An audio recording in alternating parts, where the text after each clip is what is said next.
So joining us now, ladies and gentlemen, is Coach of the Year reigning for one of those conferences. Now, it just so happens to be West Virginia's conference, but ladies and gentlemen, the reigning Coach of the Year from Oklahoma State, absolute dog, Mike Gundy.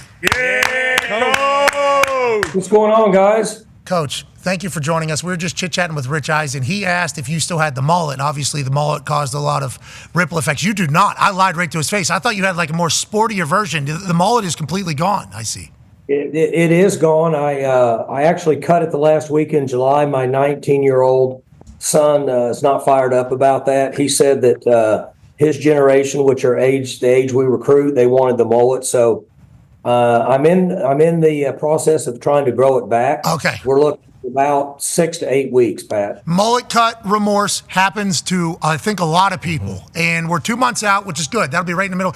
Prime of the season will be prime mullet. I mean, that is good news, not bad news if you talk about it. As a fellow mullet holder yourself, Connor, did you learn anything from what Coach just said there? I mean, I'm crushed. I'm not going to lie. I'm absolutely devastated. I want to ask him, and thank him really for being a godfather of the mullet. And I mean, I'm broken up a little bit. You broke this guy's heart. You broke this guy's heart, Coach. I hope you know that. That is a big time mullet right there. And he's got the mullet with the ball cap where it looks really good. That's old school. That goes on. You guys are too young, but that goes back to the 80s mullet. No, we're old souls, Coach. Coach, we are old. As old as I am. I'm an old soul. I'm 57 years old. You're a man. Yeah, I remember.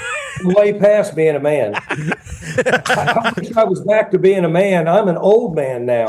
How many of those photos of that press conference do you sign now for boosters or NIL stuff? How often does that get brought up? And I want to let you know, as a player at the time, when I see a coach go to bat for his players like that, obviously love it, absolutely love it. But your delivery was certainly one that was going to be talked about forever. Here we are at 57, and we're still talking about it. Pat, you know what's interesting is I've signed a bunch of them, but now when I go into homes and recruiting, the grandparents bring it up. Because they were around the younger generation, they're like, what? They might have heard it on somebody's ringtone, but essentially the grandparents bring it up. And so it might have been the best thing that ever happened to us in recruiting. Yes, as a player, it was like, I would like my coach to go to bat publicly for me like that. Let's talk about now, that was when you were 40. You had this job. Now, obviously, 17 years later, you have the job. And you're being quoted right now, obviously, for saying, hey, tell the agents I don't want to talk to them. And I assume that means once the season starts, there has to be some cutoff of when we're doing business, when we're doing football, when we're worried about this, when we're worried about that. You don't have to directly answer that particular quote, but I do want you to kind of give your side of where we are right now. We've had a chance, obviously, to talk Coach Saban and his mindset on it all about the future. We talked to Coach Dan Lanning about what they're doing out at Oregon, Coach Rule. Would love your take on kind of where we're at right now and how you feel about it and what you think maybe we need in the next step of this entire transition of this era. So it's interesting that there's negotiation that's going on in college football now, but essentially it stops when the portal closes unless the young man is just going to hold out till next year or go play in the Canadian League. So essentially what I shared with him was that with coaches and players, everybody, including myself, all the negotiations, all the money's off the table. We pay our players very well here. They have certain functions that they have to take care of to be able to get their money through the NIL concepts. But the big challenge is to get players who are not used to making money to say, look, the negotiations are over. When the portal opens back up, whether we like it or not, I think you're going to see more players going in the portal to negotiate, not necessarily to try and leave. That'll be the big change. Now, we're waiting on the judge to sign off on this revenue sharing that I'm sure you guys are aware of and you've talked about a bunch. Once she signs off on this, we'll all have parameters for what direction this goes. I don't think there's any question, Pat, that we're heading towards college football players being employees. And the reason I say that is because we're going to be negotiating 7-figure contracts. I don't know anywhere in the world where there's 7-figure contracts that are negotiated without a contract. Yes. Yeah, so I just don't see it happening. Well, Coach, and I think I've obviously been very pro-player making money for a long time because when I was at West Virginia, Pat White, Steve Slayton, Owen Schmidt, and the boys, kind of put us, I don't want to say put us on, West Virginia back on the map. Then the video game, and then enrollment at West Virginia goes through the roof. The amount of money the school is making, the buildings get bought up, the stadium gets built up. The locker room that they have now was probably built by that era. We never experienced any of it. And Pat White, Steve Slayton, Steve had a great NFL career. It wasn't as long as you would hope. Pat White gets hurt early in his NFL career, so he doesn't get the benefit from how great his football was. Owen Schmidt, same type of situation. So it's like, I watched these guys personally build up a town, and then in the end, what do they end up with? Like, not as much as they deserve. So I've always been like, players need a share. Players deserve a share. Let's do this. So then they finally make it happen somehow with NIL, but it's kind of just thrown out there. And then all of a sudden it's like, whoa. We need to figure out how to protect the schools, obviously, is from one angle, but the players need protected in this entire thing too. Signing bad contracts, agreeing to lifetime deals with people, losing 20% of your money long term. It's like, at some point, that shit all needs to get figured out and sorted. And hopefully with this injunction that's coming, they think in the Q1 next year, I believe, I don't want to misquote anything, a 10-year thing where it'll be 20 million or 20% of the revenue will go to the players. At least then we know who's paying, who's in charge, what the parameters of the deal is, what a deal looks like in comparison to other deals that are taking place out there. Because you guys are all kind of blind right now, right? Isn't it all kind of like pseudo-blind almost? Yeah, and everything you're saying is accurate. You guys have done your research, and Pat White and those guys. They invented the read zone stuff on offense back in the Rich day. Rod, baby, yeah, Rich, yeah. And he was that was revolutionary at that time. Much less being able to try to catch those guys. But the point being is what you said is exactly right. So I've been at Oklahoma State since 1986, other than 5 years of my life as a player and a coach and a head coach, and Coach Eddie Sutton was here for a long time in basketball. When they went to the Final Four, when football has success, wins 10 games, wins championships, go to big bowl games, our enrollment goes up every year. So it drives the market. And in my opinion, football is essentially the face of the university in most cases. And the money that's generated and the revenue we're making now for the players is being shared as we move forward. And what you're saying is exactly right, because we can't get to the details and how to handle this in the right manner without contracts, in my opinion. You're not going to go down the street. Your wife talks you into buying a vacation house. You're not going to go down and buy a vacation house without a contract. It's not going to happen. So the point being is that you have to have contracts to move forward. There's marketing, there's branding, there's so many things. And I really believe that college football teams are going to eventually break away and become their own company. Yeah, and I think there's a lot of eyes on that. And the NCAA, where do they fall into this entire thing? Charlie Baker, I got to listen to him speak at the same time he talked about that injunction. I think he's I think he's got a good brain. Yeah. And his vision for the future is hopefully one that keeps everything together. And, there's a lot of smart people in decision-making positions, I think, right now, and we're going to need all of them. Coach, you talk about a vacation house. You ever been to Myrtle Beach? Coach, you ever been to Myrtle Beach? I have. My youngest son played in a baseball tournament there when they were 11 years old. I was there for 7 days. Loved that area. And the island, I can't remember, there's an island you drive to right by there. People go there on vacation. Yeah, I understand. Have a couple good time there. Before the boys have some questions for you, and we can't thank you enough for your time in the middle of this, training camp era before the season gets started. Can you just tell me about how great Ollie Gordon is? So, like last year, he was under the radar. Felt like. And I assume you guys feel that way as well. And then going into I forget which game day it was, Tone's my guy who does all the research. He's like, hey, there's a running back in Oklahoma State he's like on par with like Derrick Henry right now and Trent Richmond, like everything he could possibly do. So I start cutting a promo about this Ollie Gordon guy on game day. And then all the Oklahoma State fans are like, look at this. This dude is a never-ending highlight reel. Seems to be a dog who can carry and take on all the weight of the team, seemingly. We're going to see more of that this year. And what do we not know about Ollie Gordon that we should about the way he operates as a running back for your team? So Ollie took off after game 3. We were struggling, so we revamped our offensive schemes and the way we were rushing the football. And we said we need to hang our hat on this guy. This is how we want to do it and move forward. We pushed all of our poker chips out there. It worked out well for us. And the one area that Ollie really excels in is he's a workhorse. He's old school. We pumped it to him 30 times a game. You don't see that a lot. He was able to carry the load throughout the season and then can consistently do it week in and week out when people were putting an extra guy in the box and trying to stop the run. And the one thing about him that people don't know much, Ollie's really young. I mean, Ollie is he's not 21. He's as you know, and he's got a lot of development. We didn't have the luxury of redshirting him. We had to play him early in his career. He's very intelligent. See, he played a lot of quarterback in high school. They'd snap the ball to him and he'd run it, which is smart. And he's very intelligent. He's got an unbelievably magnetic personality. I mean, people love to be around Ollie. And the branding in the NIL market is huge for him because of his personality and the way people are drawn to him. We just came up with this QR code deal the other day. I don't know if you guys knew about it or not, but it's something we put in, and people are going to hit his QR code forever. They're going to give him an opportunity, and people can be at a bar in London or New York City or LA or Tokyo and having a watch party and get fired up, and they can go online to our social media and they can bang money to him through the QR code or to our team. So hey, enjoy a beer tonight on me. Yeah. Enjoy a beer tonight on me, Ollie, for the You know what it is, Pat? Instead of getting fired up, the guy makes a big play. Instead of a round on everybody for me, it's okay, no, pull up and send some money in the QR code. Yeah, bingo. And we did this for the Notre Dame lacrosse team last offseason. They win a national championship. Then they go over to Ireland? No, England. Europe. They did a Europe tour, and they took a picture, and they're like, we're accepting beers or whatever at this Venmo, and it was like, send them some beers. Because if somebody sees somebody, they normally would like to help them. For Ollie Gordon, I think he's going to be dancing into pain a lot this year. That's a brilliant strategy there. Mm-hmm. Hey, I think that's smart what you guys did for him. I think he's going to benefit from it. Also, thank you for going to bat for him. Yeah.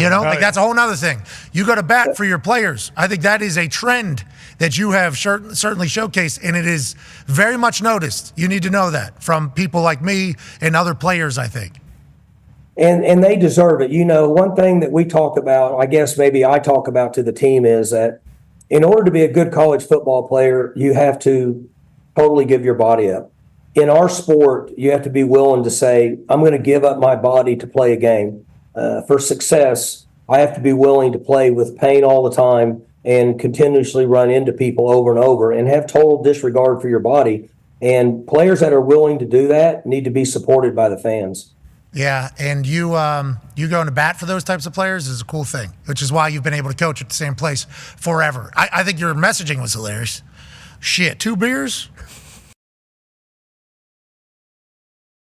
What are we even talking about here? That was a hilarious way to phrase it. We got a good pop out. Nobody should be in 2024. We all agree.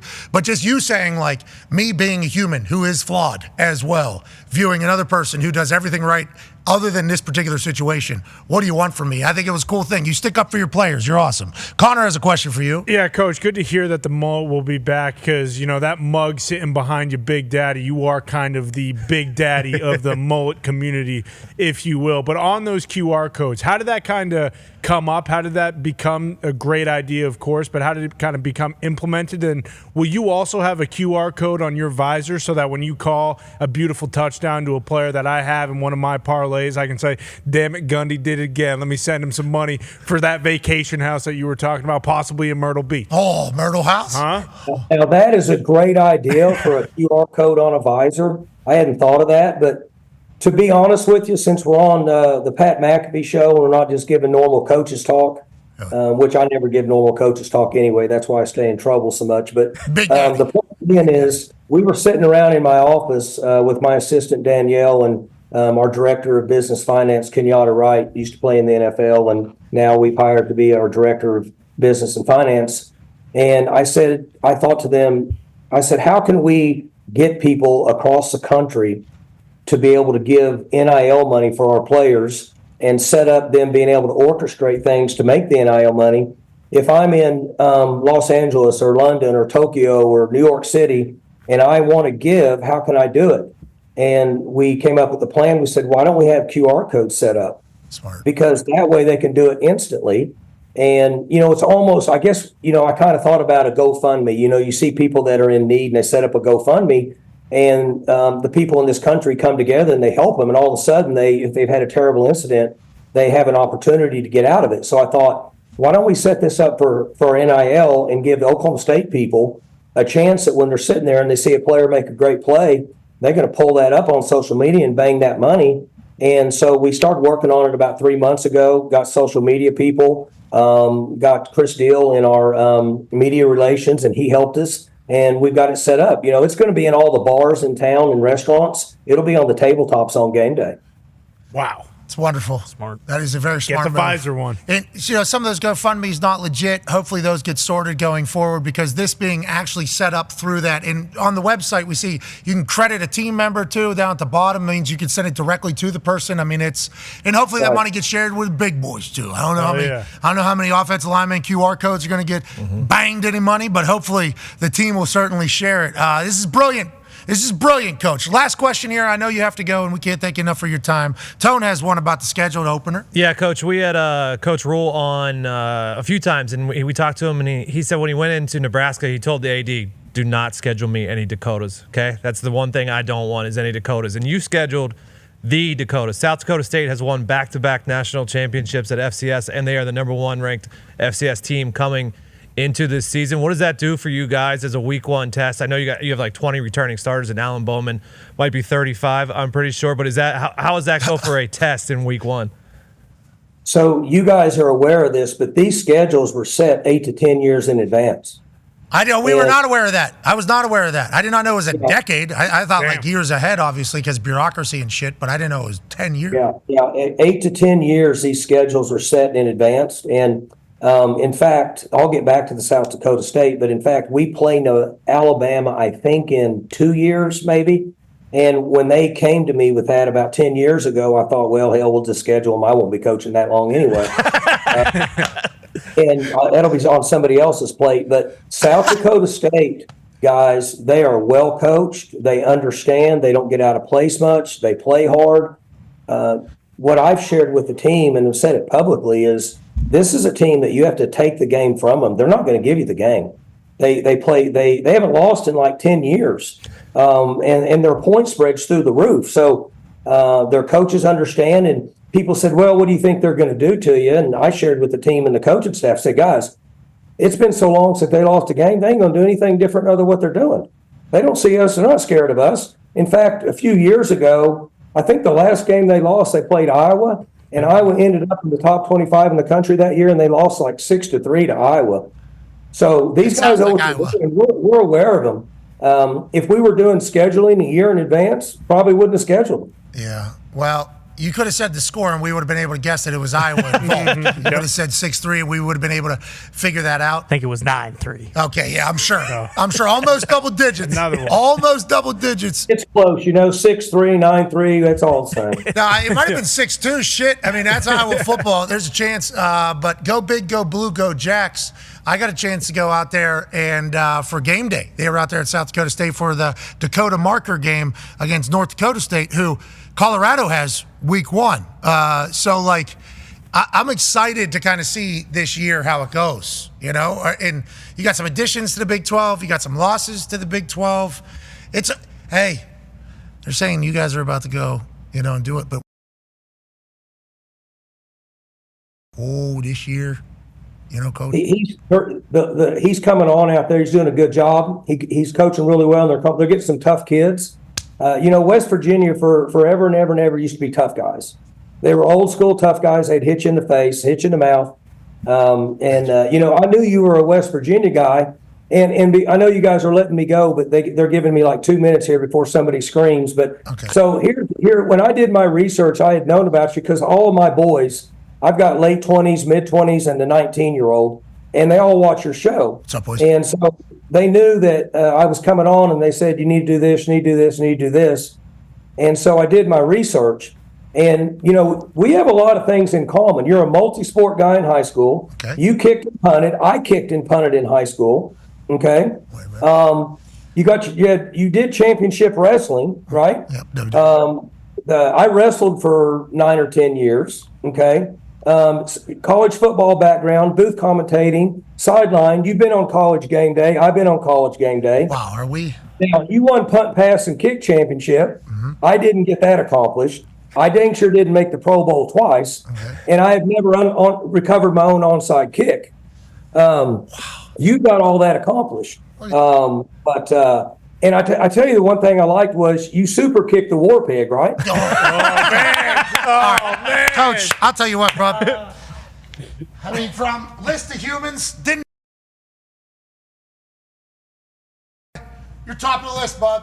I am so thankful that I got a chance to talk to you. Thank you for the due diligence. To the Gundy boys, thank you for the recommendation to your father to come on this They program. lit me up. They were lighting me up. They were on my butt big time about like, don't screw this up. Okay, well, I don't know if you can screw things up. I would want that you know I that. said, I'm a great interview. I'm not going to screw it up because I don't do coaches talk. You know, Gundy's So, going to bring. but anyway, I really appreciate you guys having me on. The show's awesome. The only reason I don't see it all the time is because I'm working. But now I'll try to fit it in. I'll get my assistant to pull it up there. But you guys call it like it is. I'm all for calling it like it is. Anybody else, they're not worth watching. Man, what a promo. We're going to cut that. You're the man, Coach. Love you, Gundy. Hey, Coach, team on me. All right, guys. Team on three. Appreciate you. Have a Hey, good one, hold man. on, Coach. Team on three. 1, 2, 3. 1, 2, 3. Team. Thank you, Coach. All right, guys. Yeah.